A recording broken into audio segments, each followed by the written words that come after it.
हाँ, तो बच्चों आज अपन पैसिव वॉइस के अंदर मतलब लेट वाले सेंटेंस को बनाना सीखेंगे, ठीक है? चलो आओ स्टार्ट करते हैं। अब देखो बच्चों लेट वाले सेंटेंस की अगर बात करी जाए तो लेट वाले सेंटेंस 2 टाइप से आ सकते हैं। फर्स्ट तो ये कि जो सिर्फ लेट से शुरू हो और सेकंड वो जो लेट से शुरू होंगे, ठीक है? तो फर्स्ट अपन लेट वाले सेंटेंस को देखेंगे, ठीक है? अब लेट वाला जो सेंटेंस होगा तो उसका स्ट्रक्चर क्या कहता है, सबसे पहले आपको वो पता होना बहुत ज़्यादा ज़रूरी है। तो अगर वाक्य लेट से शुरू होगा तो सबसे पहले वाक्य के अंदर क्या आएगा, लेट आएगा, उसके बाद में ऑब्जेक्ट जो फर्स्ट आएगा, उसके बाद में मेन वर्ब दी होगी और उसके बाद में क्या दिया होगा, सेकंड मतलब ऑब्जेक्ट दिया होगा। अब इसको बनाने का तरीका देखो एकदम सा आसान है। सबसे पहले तो अपन ऑब्जेक्ट की बात करते हैं। तो इन ऑब्जेक्ट को क्या करना है कि इन दोनों की जगह को हमें एक्सचेंज कर देना। कहने का मतलब ऑब्जेक्ट फर्स्ट तो लास्ट में आएगा और सेकंड जो ऑब्जेक्ट है वो फर्स्ट ऑब्जेक्ट की जगह आ जाएगा, ठीक है?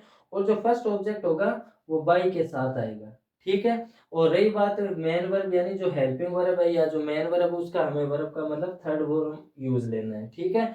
और वाक्य को हमें शुरू किससे करना है, लेट से ही शुरू करना है, ठीक है? और वर्ब की थर्ड फॉर्म से पहले यानी जो फर्स्ट ऑब्जेक्ट होगा यानी कि जो सॉरी जो सेकंड ऑब्जेक्ट होगा उसके साथ हमें किसका यूज करना है, बी का यूज करना है। तो सूत्र क्या बनेगा, सबसे पहले लेट, उसके बाद में सेकंड ऑब्जेक्ट के साथ बी, उसके बाद में बी थ्री, उसके बाद में बाई और उसके बाद में क्या आ जाएगा, फर्स्ट ऑब्जेक्ट आ जाएगा। बस इतना सा पैटर्न है, ये आपको ध्यान में रखना है। अब स्ट्रक्चर जो फॉर्मूला है वो मैंने आपको लिख दिया है कि वाक्य को लेट से ही शुरू करना है, उसके बाद सेकंड ऑब्जेक्ट, उसके बाद में बी, फिर वर्ब की थर्ड फॉर्म, उसके बाद में बाई और उसके बाद में फर्स्ट ऑब्जेक्ट, ठीक है? अब अपन वाक्य को बनाते हैं। देखो अब देखो ये लेट है तो ये मी ऑब्जेक्टिव पार्ट कहलाएगा क्योंकि ये आई माई मी यानी मी जो है आई का ऑब्जेक्टिव पार्ट है और आई इसका सब्जेक्ट होता है, ठीक है? लेकिन ये ऑब्जेक्टिव माना जाएगा। तो ये ऑब्जेक्ट फर्स्ट, उसके बाद में ये वर्ब और ये क्या है, सेकेंड ऑब्जेक्ट है, ठीक है? तो वाक्य को अपन लेट से ही शुरू करेंगे। तो लेट, उसके बाद में सेकेंड ऑब्जेक्ट ये रहा तो ए बुक और उसके साथ हमें बी लगाना है। फिर वर्ब की थर्ड फॉर्म, अब भाई देखो यहाँ पे मेन वर्ब है तो फर्स्ट फॉर्म आया तो थर्ड फॉर्म क्या हो जाएगी, बोट, उसके बाद में बाई और उसके बाद में फर्स्ट ऑब्जेक्ट, अब मी इधर आ जाएगा, ठीक है? ये लो आपका फर्स्ट एग्जांपल हो गया। अब सेकेंड एग्जांपल को देखो, लेट, फिर हिम ये फर्स्ट ऑब्जेक्ट है, सोल्व वर्ब की फर्स्ट फॉर्म है और दिस क्वेश्चन ये क्या है, सेकेंड ऑब्जेक्ट है। तो हमें लेट से ही शुरू करना है। तो लेट, फिर हमें लेना है सेकेंड ऑब्जेक्ट तो दिस क्वेश्चन, उसके बाद में बी का यूज करो, फिर वी थ्री यानी वर्ब की थर्ड फॉर्म, तो वर्ब इसमें क्या है, सोल्व, तो थर्ड फॉर्म क्या हो जाएगी, सोल्व्ड, उसके बाद में बाई और उसके बाद में फर्स्ट ऑब्जेक्ट को लेना है तो फर्स्ट ऑब्जेक्ट इधर आ जाएगा हिम, ठीक है? उसके बाद थर्ड एग्जांपल को देखो, लेट देम इसमें फर्स्ट ऑब्जेक्ट, ईट वर्ब और स्वीट्स क्या है, सेकंड ऑब्जेक्ट है, ठीक है? तो लेट से ही शुरू करेंगे तो लेट, फिर सेकंड ऑब्जेक्ट स्वीट्स, उसके बाद में बी का यूज करेंगे, फिर वर्ब की थर्ड फॉर्म, तो ईट का थर्ड फॉर्म क्या होता है, ईटन, ठीक है? उसके बाद में बाई और उसके बाद में फर्स्ट ऑब्जेक्ट तो देम इधर आ जाएगा। ये लो आपका थर्ड एग्जांपल भी हो गया, ठीक है? अब चौथे एग्जांपल को देखो, इसमें ये लेट से शुरू हो रहा है वाक्य तो लेट, फिर ये फर्स्ट ऑब्जेक्ट, फिर वर्ब और ये क्या है, सेकंड ऑब्जेक्ट है। तो लेट से ही स्टार्ट करेंगे। तो लेट, फिर सेकंड ऑब्जेक्ट द मोबाइल, उसके बाद में बी, उसके बाद वर्ब की थर्ड फॉर्म तो सेल फर्स्ट फॉर्म है तो इसकी थर्ड फॉर्म क्या होती है, सोल्ड, उसके बाद में बाई और उसके बाद में फर्स्ट ऑब्जेक्ट तो मी इधर आ जाएगा, ठीक है? ये लो आपके जो लेट से अगर वाक्य शुरू होगा तो मतलब ऐसे बनेंगे, ठीक है? ज्यादा कुछ हार्ड नहीं है। अब अगर वाक्य लेट्स से स्टार्ट हो जाए तब अपन क्या करेंगे, तो लेट्स वाले वाक्यों में कुछ ज्यादा खास नहीं है, एक नॉर्मल सा पहले इसका पैटर्न देख लो। अगर लेट से वाक्य स्टार्ट होगा तो इसमें क्या होगा कि लेट्स, उसके बाद में वर्ब की फर्स्ट फॉर्म हमें दी हुई होगी, ठीक है? तो इसमें ज्यादा कोई खास नहीं है, सिर्फ एक लाइन है जो आपको याद करनी है, इट इज सजेस्टेड दैट, फिर वी शुड लगा के वर्ब की फर्स्ट फॉर्म और ऑब्जेक्ट का यूज करना। कहने का मतलब ये लेट से हट जाएगा, ठीक है? चलो बनाते हैं।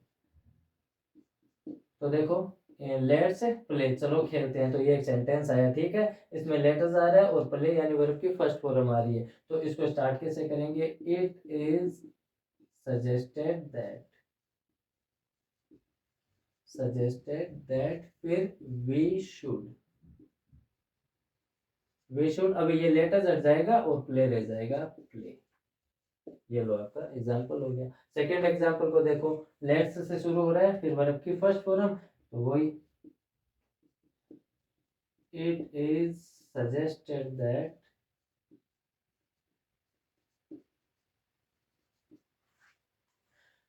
वी शुड, फिर वर्ब की फर्स्ट फॉर्म। अब क्योंकि देखो शुड जो है एक मतलब मॉडल वर्ब है, तो मॉडल वर्ब के बाद में हमेशा क्या आती है, वर्ब की फर्स्ट फॉर्म आती है, ठीक है। अच्छा, लेट्स वाले सेंटेंस में एक सेंटेंस और देखो कि अगर सेंटेंस ऐसे आ जाए, लेट अस प्ले क्रिकेट, ठीक है। अब इस सेंटेंस को अगर आप ध्यान से देखो ना, तो इसमें दो चीजें, दो ऑब्जेक्ट आए हैं, फर्स्ट ये अज है और सेकंड क्या है, क्रिकेट है। तो इसको अपन इसी पैटर्न से बनाएंगे, ठीक है। कैसे कि वाक्य को हम लेट से ही शुरू करेंगे, ठीक है। फिर सेकंड ऑब्जेक्ट क्रिकेट, फिर बी का यूज करना है, फिर वर्ब की थर्ड फॉर्म प्ले, तो प्लेड, ठीक है। उसके बाद में बाई और उसके बाद में अस, एकदम इजी सा है, ठीक है ना। ऐसे भी अपन इस वाक्य को बना सकते हैं। और अगर अगर अपन इस फॉर्मूले से बनाएंगे तब क्या करेंगे, देखो मतलब इट इज सजेस्टेड दैट,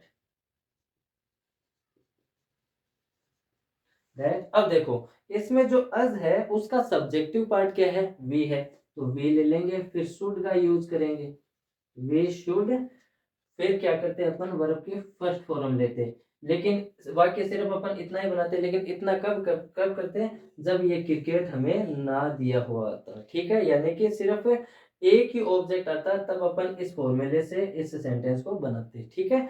और अगर ऑब्जेक्ट दिया होता तो फिर इस फॉर्मूले को अपन मतलब अप्लाई कर सकते हैं, ठीक है। क्योंकि दो ऑब्जेक्ट आए, क्योंकि फर्स्ट ऑब्जेक्ट क्या हो गया अज, और सेकंड ऑब्जेक्ट क्या हो गया क्रिकेट, ठीक है ना। तो दो ऑब्जेक्ट आए तब ये मतलब इस पैटर्न को, यानी ये वाला पैटर्न अपन अप्लाई कर सकते हैं, ठीक है। लेकिन अगर ये सेकंड ऑब्जेक्ट ना दिया हुआ हो तो अपन इस फॉर्मेट से भी इस सेंटेंस को बना सकते हैं, ठीक है।